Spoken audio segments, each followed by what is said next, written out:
still remember the sound. Metal screaming against metal, rivets popping like gunfire, and beneath it all, the low rumble of thousands of men working against time itself. It was November 1942, and I was standing in the Richmond shipyard number 3, watching something that shouldn't have been possible. A ship, a complete seaworthy vessel, being launched into the San Francisco Bay after just 4 days and 15 hours of construction. 4 days.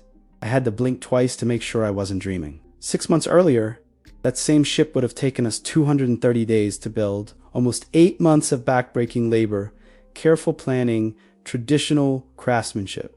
Now, we were doing it in less than a week, and the man responsible wasn't an admiral, wasn't a general, wasn't even a shipbuilder. He was a civilian, a dam builder from the West who had never constructed a ship in his entire life. My name is Robert Mitchell, and I was a welding supervisor at Kaiser's Richmond yards during the war.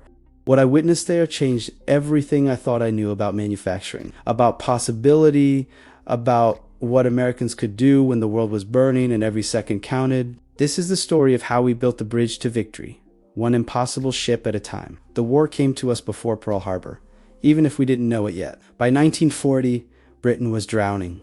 Not in water, but in desperation. German U-boats were sending Allied merchant ships to the bottom of the Atlantic faster than anyone could count. The Battle of the Atlantic wasn't just a battle, it was a slaughter. Every week, dozens of ships carrying food, fuel, ammunition, and hope were being torpedoed into oblivion. Churchill knew the arithmetic was simple and terrifying. If the supply line broke, Britain would starve, and Hitler would win. I was working in a San Francisco machine shop back then, making parts for whatever paid the bills. The news from Europe felt distant, like something happening on another planet. But then President Roosevelt announced the emergency shipbuilding program. America needed to build ships, lots of ships, thousands of ships, and we needed them yesterday. The British had designed something called the Ocean-class freighter, a simple, ugly, utilitarian cargo vessel. Nothing fancy, no speed records, no luxury. Just a steel box that could carry 10,000 tons of cargo across an ocean and, with luck, survive the journey. The Americans took that design, modified it slightly, and gave it a new name. The Liberty ship, it was supposed to be our answer to the U-boat menace. A ship so simple, so cheap, so quick to build that even if the Germans sank half of them, we'd still flood the Atlantic with more cargo than they could destroy. That was the theory. Anyway, the reality in 1941 was different. American shipyards were still operating like they had in 1920, using methods that hadn't changed in decades. Riveting, hand-fitting, artisan craftsmanship. It took 6 to 8 months to build a single Liberty ship, and we needed hundreds of them immediately. The math didn't work. At that rate, we'd lose the war before we even got started. I remember reading about the first Liberty ship, the SS Patrick Henry, launched in September 1941. Roosevelt gave a speech calling them dreadful-looking objects. He wasn't wrong. They were ugly as sin, with a boxy hull and a silhouette that looked like a child's drawing of a boat. But Roosevelt said something else that day, something that stuck with me. The Liberty fleet will be built by Americans, for Americans, and it will carry the arsenal of democracy to the front lines of freedom. Big words, noble words. But words don't win wars. Ships do, and we weren't building them fast enough. Then everything changed. Not because of the Navy, not because of some brilliant admiral or a strategic genius. It changed because of a 59-year-old industrialist named Henry J. Kaiser who had never built a ship in his life. I first heard Kaiser's name in early 1941, when rumors started spreading through the shipyards that some dam builder from out west was getting into the ship construction business. The old-timers laughed. A dam builder. They'd say, shaking their heads. What does he know about ships? You can't just pour concrete into the ocean and call it a freighter. The mockery was loud and confident. Henry Kaiser was an outsider, and the shipbuilding fraternity didn't like outsiders. But Kaiser had something that traditional shipbuilders didn't. He understood mass production. He'd built the Hoover Dam, the Grand Coulee Dam, the Bonneville Dam. Massive projects completed ahead of schedule and under budget. He knew how to organize thousands of workers, how to streamline processes, how to think in terms of systems rather than individual craftsmanship. And when the government came looking for someone who could build ships faster, Kaiser raised his hand. I got hired at the Richmond shipyard in April 1941. Just as Kaiser's operation was ramping up, the place was chaos. Absolute chaos. They were hiring anyone with a pulse. Welders, riveters, crane operators, but also farmhands, housewives, retirees, teenagers. People who had never seen a ship up close, let alone built one. The traditional shipyard sneered. Amateurs, they called us. Kaiser's folly. The first few months were brutal. We were learning on the job, making mistakes, wasting materials, falling behind schedule. It took us around 200 days to finish our first Liberty ship, the SS Ocean Vanguard. 200 days. That wasn't revolutionary. That was just barely acceptable. The Navy brass were skeptical. The newspapers were polite, but doubtful. And Kaiser was just getting started. He walked through the yards every day. A stocky man with round glasses and an infectious energy that made you believe the impossible was just a minor inconvenience. He'd stop at workstations, ask questions, listen to suggestions from guys who'd been on the job for 3 weeks. How can we do this faster? He'd ask. Not, can we do this faster? But how? There was no question in his mind that it could be done. The only question was method. And then he started breaking every rule in the book. Traditional shipbuilding was an art. You started with a keel, built the frame, attached the hull plates one by one with rivets, hammered in by teams of skilled workers. Each rivet was placed by hand, heated to glowing red, driven through the metal, and hammered flat. It was loud, dangerous, and slow. A good riveting crew could place a few hundred rivets a day. A Liberty ship needed hundreds of thousands of them. Kaiser looked at this process and said, "We're not doing that anymore. We're welding." The shipbuilding establishment nearly had a collective heart attack. Welding ships. Impossible, dangerous, unreliable. Welded seams could crack under stress. Welded ships might break apart in heavy seas. The Navy had strict regulations requiring riveting for hull integrity, but Kaiser pushed back. He argued that welding was faster, required less skill, and if done correctly, could be just as strong as riveting. He brought in metallurgists, ran tests, demonstrated the strength of welded joints. Slowly, reluctantly, the Navy agreed to let him try. I was one of the welders Kaiser trained. I'd never welded anything in my life before Richmond. They gave me 2 weeks of training and put me on the line. 2 weeks. In a traditional shipyard, you'd apprentice for years before they'd let you touch a hull. But Kaiser didn't have years. He had months, maybe weeks. So he created a system where the work was broken down into simple, repetitive tasks. You didn't need to know how to build an entire ship. You just needed to know how to weld one seam over and over, perfectly, 1,000 times. Assembly line thinking applied to shipbuilding. That was the revolution. But welding was just the beginning. Kaiser introduced instead of building the ship from the keel up, piece by piece, we built entire sections of the ship in different parts of the yard. Bow sections, stern sections, deck sections, engine rooms. Each piece was constructed separately, complete with pipes, wiring, and equipment already installed. Then massive cranes would lift these multi-ton modules and assemble them like a giant jigsaw puzzle. I remember the first time I saw it happen. A complete deckhouse, weighing 20 tons, was lifted by crane and lowered into position in less than an hour. In a traditional shipyard, that same deckhouse would have been built in place over weeks. We were doing it in minutes. The efficiency was staggering. Kaiser also revolutionized the workforce. He didn't just hire anyone. He created an entire support system to keep workers productive. He built housing for workers near the shipyards. He created childcare centers so mothers could work. He established medical clinics, cafeterias, transportation systems. He paid well, offered benefits, and created a culture where everyone understood the stakes. We weren't just building ships, we were saving lives. Every day, we shaved off construction time meant more supplies reaching the troops, more ammunition for the front lines, more hope for victory, and the results started to show. By mid-1942, construction times were dropping. 200 days became 150. Then 100, then 80. We were getting faster, more efficient, more confident. But Kaiser wasn't satisfied. He wanted Mari. He wanted to prove something. He wanted to show the world what American ingenuity could accomplish when survival was on the line. That's when he announced the challenge that seemed utterly insane. We were going to build a Liberty ship in less than a week. September 1942. The war was going badly. The The Germans were deep into Russia, approaching. Rommel was threatening Egypt. Japanese forces controlled half the Pacific. America needed a morale boost, something to prove we were turning the tide. Kaiser decided to give it to them. He called a meeting with the supervisors. I was there, standing in the back, trying to understand what he was proposing. "Gentlemen," he said, his voice calm and steady, "we're going to build a ship in 5 days. Start to finish, keel to launch. 5 days. Silence. Dead silence. Then someone laughed. Nervous laughter. The kind you make when you think someone's joking, but you're not quite sure. But Kaiser wasn't laughing. He was serious. "It's not possible," someone said. "The fastest we've done is 75 days. 5 days, that's not physically possible." Kaiser smiled. "A year ago, people said we couldn't build a ship in 75 days. Now, we do it routinely. Gentlemen, possible is just what we haven't accomplished yet." He outlined the plan. We'd use every trick we'd learned, every efficiency we'd discovered, and we'd push them to the absolute limit. Maximum prefab, 3 shifts working around the clock. Every worker trained and rehearsed on their specific task. No wasted motion, no wasted time.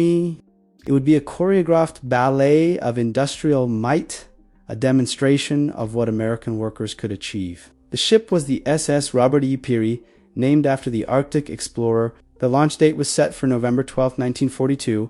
The clock would start when the keel was laid, and it would stop when the ship hit the water, fully functional and ready to sail. I didn't sleep much in the weeks leading up to the attempt. We on drills timed every process, identified bottlenecks, and streamlined work. Kaiser brought in photographers and newsreel crews. This wasn't just a shipbuilding exercise. It was a propaganda event, a message to the world. America was awake, and we were unstoppable. November 8, 1942, 12:01 a.m. The keel of the Robert E. Peary touched the building ways of Richmond Shipyard No. 2. The clock started, and we went to work. I've never experienced anything like those 5 days. It was controlled chaos. A symphony of clanging metal and shouting voices and the constant hiss of welding torches. Thousands of workers moving with purpose. Each person a single note in a larger harmony that somehow, impossibly, made sense. The first 12 hours were critical, laying the keel, erecting the frame, positioning the main structural elements. Prefabricated sections arrived on schedule, lifted by cranes with precision that seemed almost supernatural. The bow section, complete with anchor chains and forward holds, was set in place within hours.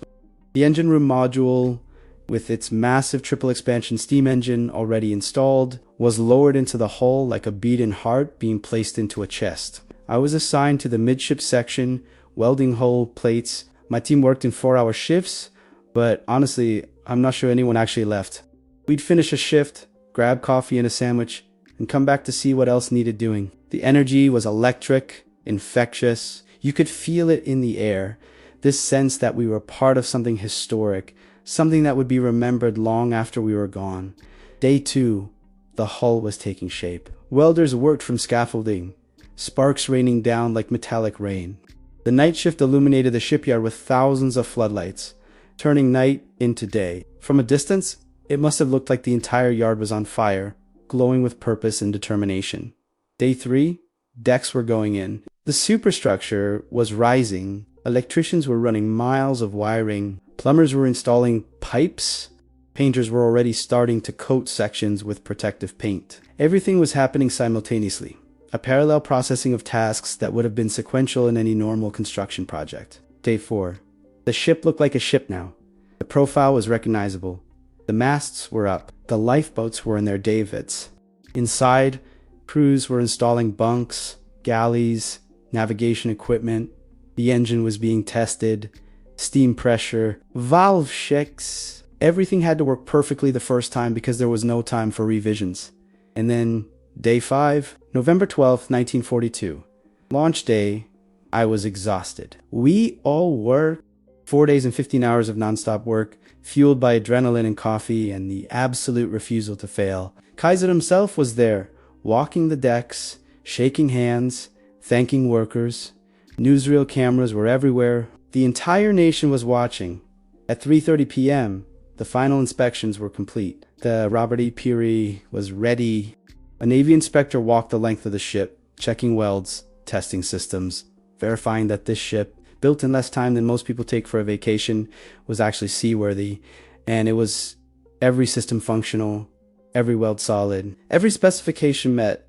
At 4:16 p.m., the launch ceremony began. Speeches were made, champagne was broken against the bow, and then, with a tremendous groan of wood and metal, the launching ways were released. The Robert E. Peary slid backward into the San Francisco Bay, her hull cutting through the water for the first time. 4 days and 15.5 hours, from keel to launch, from raw steel to a fully functional Tintozanton cargo ship. We had done it. We had done the impossible. The Robert E. Peary made headlines around the world. Newspapers called it a miracle of American industry. Newsreels showed the construction in time-lapse, the ship rising from nothing like a metal phoenix. German propaganda tried to dismiss it as a publicity stunt, claiming the ship would fall apart on its first voyage, but the Peary didn't fall apart. She served throughout the war, carrying cargo across the Atlantic and Pacific, surviving storms and U-boat threats, proving that speed and quality weren't mutually exclusive. But the real impact of that 5-day ship wasn't the publicity. It was what it taught us. If we could build one ship in 5 days, what was stopping us from building every ship faster? The answer was nothing. Nothing but our own limiting beliefs about what was possible. By 1943, the Richmond shipyards were launching an average of 1 Liberty ship every 4 days. Not as a publicity stunt, as standard operating procedure. Other Kaiser yards followed suit. By the end of 1943, American shipyards were producing 3 ships per day. 3 ships every single day. The Germans couldn't sink them fast enough. The arithmetic of the Battle of the Atlantic reversed. For every ship the U-boats destroyed, we launched 10 more. I worked at Richmond until 1945, when the war ended. By then, we'd built over 700 Liberty ships at Kaiser's yards alone. Nationwide, American shipyards produced nearly 3,000 of them. 3,000 ships that carried 8 million tons of cargo. Transported troops, supplies, tanks, aircraft, fuel, food, everything needed to win a global war. The Liberty ships weren't beautiful. They weren't fast. Many of them had problems, structural issues caused by rapid welding and wartime shortcuts. Some broke apart in heavy seas. Some developed cracks, but they served their purpose. They were the bridge to victory, the steel highway across hostile oceans, the lifeline that kept the Allies in the fight when defeat seemed certain. And it all happened because one civilian, a dam builder who'd never constructed a ship, refused to accept that things had to be done the way they'd always been done. Henry Kaiser became a legend. After the war, he went into automobile manufacturing, healthcare, aluminum production. He built an empire on the principles he'd proven in the shipyards. Innovation, efficiency, breaking rules that no longer made sense. But I think his greatest achievement wasn't the ships or the companies or the wealth. It was showing an entire generation of Americans that impossible is just a word, a limitation we place on ourselves when we stop imagining what could be. I'm an old man now. The Richmond shipyards are gone, replaced by offices and parks and housing developments. Most of the Liberty ships were scrapped after the war. Their steel recycled into peacetime products. Only a handful survive as museum ships, silent witnesses to a moment when America needed to do the impossible and somehow found a way. But I remember the sound of 10,000 workers building a ship in less time than it takes to recover from the flu. I remember the sparks falling like stars, the smell of hot metal and fresh paint, the bone-deep exhaustion mixed with pride so fierce it made your chest ache. I remember standing on the deck of the Robert E. Peary as she slid into the water, knowing I'd been part of something that would change the course of history. People ask me sometimes what the secret was. How did we do it? How did a bunch of ordinary Americans, most of us with no shipbuilding experience, suddenly start producing vessels at a rate that seemed impossible? The answer is simple, really. We stopped asking, can we, and started asking how. We stopped accepting limitations and started challenging assumptions. We stopped working as individuals and started functioning as a system, each person contributing their small part to an enormous whole. And most importantly, we had a leader who believed in us more than we believed in ourselves. Kaiser looked at a farmhand, a housewife, a retired machinist, and saw not what they were, but what they could become. He gave us the tools, the training, and the trust to accomplish miracles. That's the real lesson of the Liberty ships. Not the engineering innovations, not the prefabrication techniques, not the welding procedures. The lesson is that human potential is limitless when you create the conditions for it to flourish. Give people a mission that matters, give them the resources to succeed, give them leaders who believe in them, and they'll move mountains. Or Arkazi launched ships so fast the world can't believe their eyes. The Robert E. Peary sailed for 2 years before being retired from service. She was scrapped in 1963, her steel returning to the industrial cycle that had created her.